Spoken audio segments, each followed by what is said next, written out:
Did you realize? Let's take a look at some surprising stats. And first up, Kerry Carpenter hit his 14th home run, but he had that 3-homer game back on June 2nd.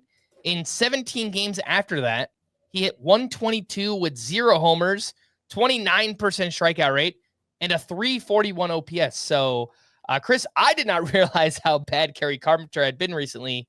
Did you?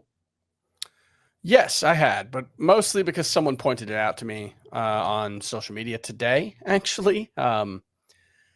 His quality of contact is, well, his expected WOBA, I guess, is worse than last season now. Early in the season, it was really, really good, but he's been very cold. A 270 x WOBA over the past 100 plate appearances is very poor, and his plate discipline has been, I don't remember him chasing nearly as much as he has been. He's down up to a 36% chase rate. And he makes a decent amount of contact when he swings. It's not a huge amount, but it's not terrible. But we're kind of, I think, a little bit seeing something similar with Kerry Carpenter that we're seeing with Michael Harris and Yandy Diaz, where they have good quality of contact skills. They have good contact skills. When they swing, they tend to make contact. The problem is, I think we're seeing them swing at the wrong pitches. Kerry Carpenter's down to a 2.6% walk rate. That is, I think, lower than Michael Harris, actually, which is, there aren't a lot of players lower than Michael Harris. So, yeah, that is, he just seems like his approach is kind of off right now. And, okay, it is lower than Michael Harris. I wanted to check that. And that's, I think, mildly concerning for Kerry Carpenter. So, yeah, that's not great. I am a little surprised that he's still 86% rostered on CBS because so many points leagues. Yeah, that would mean he is rostered in some points leagues this season. And as you mentioned, he's not walking. He's been cold. He is bad against lefties. He's 7 for 37 this season, 189 batting average. So don't think he plays against lefties often. He doesn't deserve to. Yeah, no, that is surprising that he's that rostered in CBS leagues. Yeah. So I don't think he really, in 3 outfield head-to-head points leagues, I don't really think Kerry Carpenter needs to be rostered in those. I agree.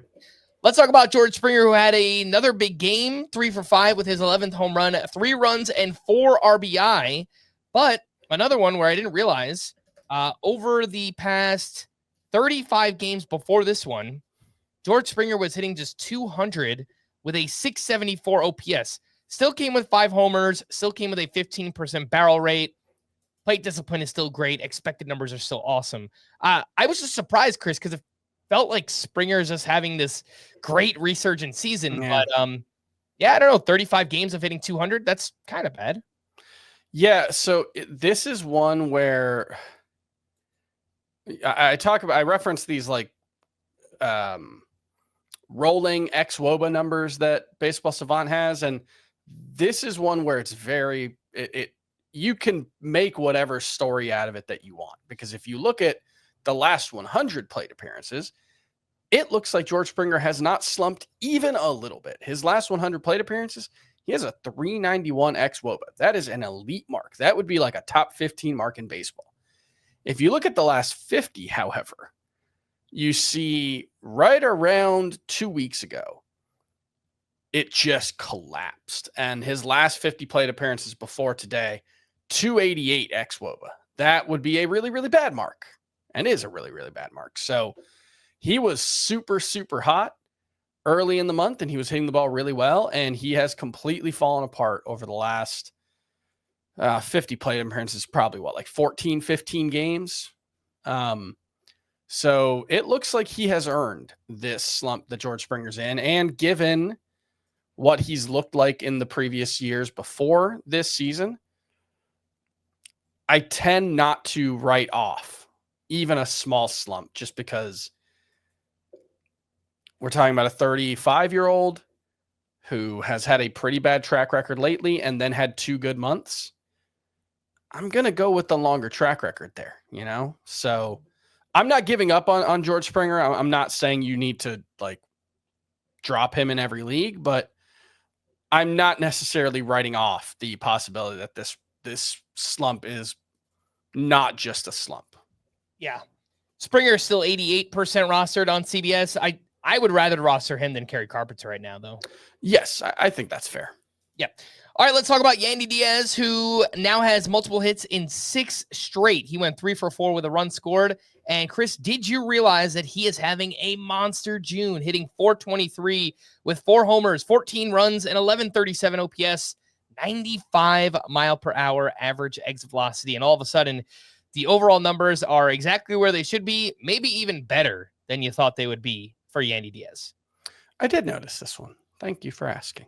I was aware that Yandy Diaz was having a really, really nice June, and overall looks like he's having a decent little bounce back season.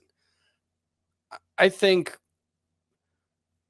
you take the season long numbers at face value and just say that what Yandy Diaz is a high 700s, low 800s OPS. He just got off to a slow start. I don't think this hot month is indicative of him getting back to that monster 2023 season that he had. But yeah, I think you can look at what he's done overall and just say, hey, it's been a nice season. One thing I did not, I guess, had not picked up on, his walk rate is only 6.3%. That is really low for Yandy Diaz. I guess I kind of missed that he fell to 8.1% last season. So that's been a multi-year decline as he has, kind of tried to transition into more of a power hitter than an on-base guy, which wouldn't be a bad thing because in theory you would drive in more runs with a more contact-focused, less walk-focused approach. But his RBI pace is fine. It's like 85, 88, something like that. That's useful, but it's not elite. So I don't know. Good hitter. I think the overall numbers where it's like a low 800s OPS, that's probably what he is. I would agree. Although I'm seeing now his data, his StatCast data is actually better this year than it was 2 years ago when he had the best season of his career. He had hit 330 with a 932 OPS. I don't think that is coming for Yandy Diaz, but yeah, I mean, 93.7 average velocity, career high barrel rate. Expected numbers look awesome here. So not someone who has typically underperformed his expected stats. So that's a good point. I guess I was overlooking that a bit. There might be a little bit more room to grow. Yeah. Maybe 300 hitter with like a mid 800s OPS. Yeah. Like that. So that would be pretty awesome there for Yandy Diaz. Nico Hoerner. Did you realize, Chris, that this was his first home run of the season? Here we go. I did, because there was a piece on Fangraphs, I think, the other day about Fernando Tatis and how he had gone 21 games in a row without a home run, which was the longest of his career. And they noted that Nico Hoerner had gone, 72 or 71 games without a home run. That's a long time, even for a guy who generally doesn't hit a lot of home runs. Yeah. 3 for 4 with a sock in the shoe here. His first home run of the season, his 15th steal.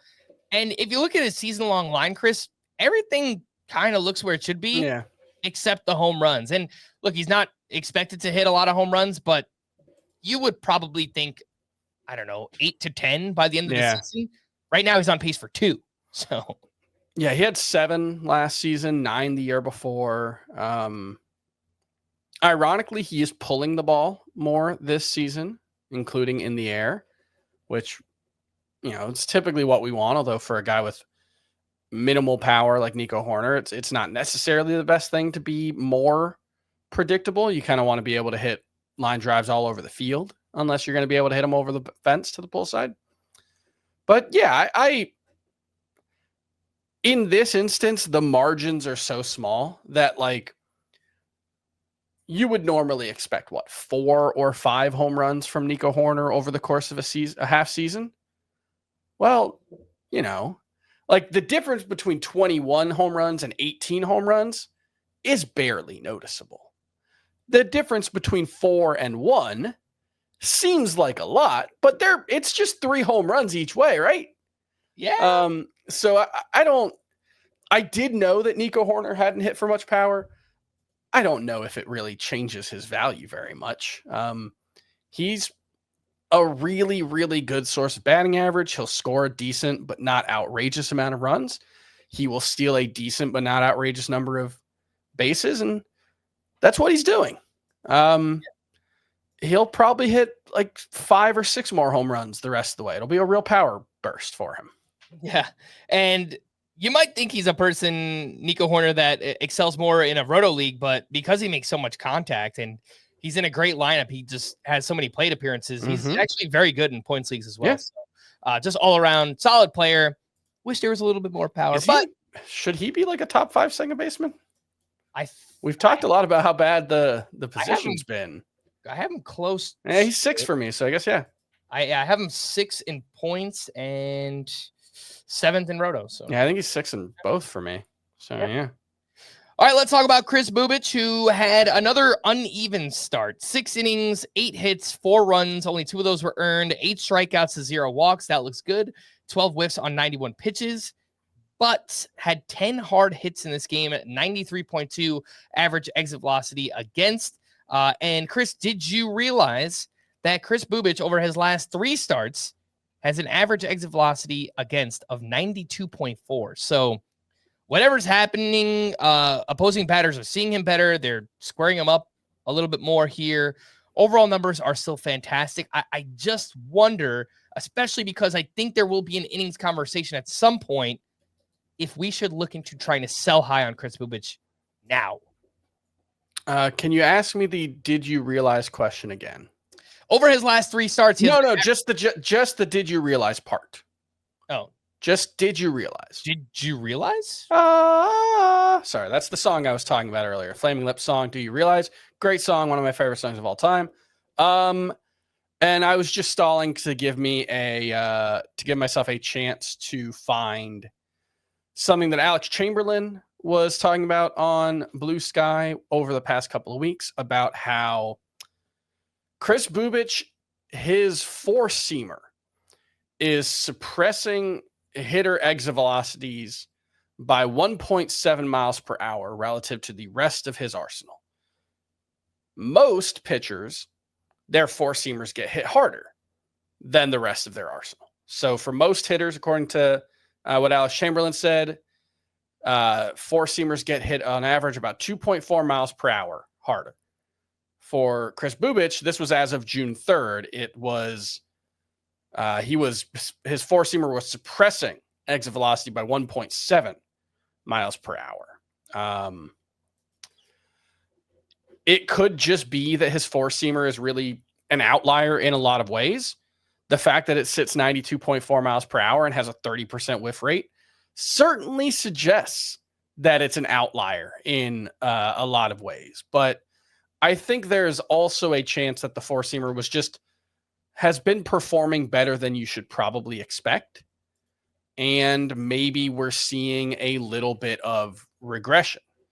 What's weird about this is in this start, the 4-seamer, it was 88.8 miles per hour average exit velocity. The rest of the arsenal, 93.2. So even that explanation doesn't actually work here. And I just wasted everyone's time suggesting it. No, I think Kris Bubic is very clearly overperforming his talent level. He's certainly not a 2.12 true ERA guy. And even his 3.08 xERA is probably not what you should expect moving forward. He's probably running a little hot. And with the innings concerns that we've talked about, I do think it's reasonable to view Kris Bubic as a sell high candidate. But I do think you have to, we say it all the time, but emphasize the high part of that statement. Don't just sell him to sell him. You've got to get, I think, a legit top 20 starting pitcher back for him.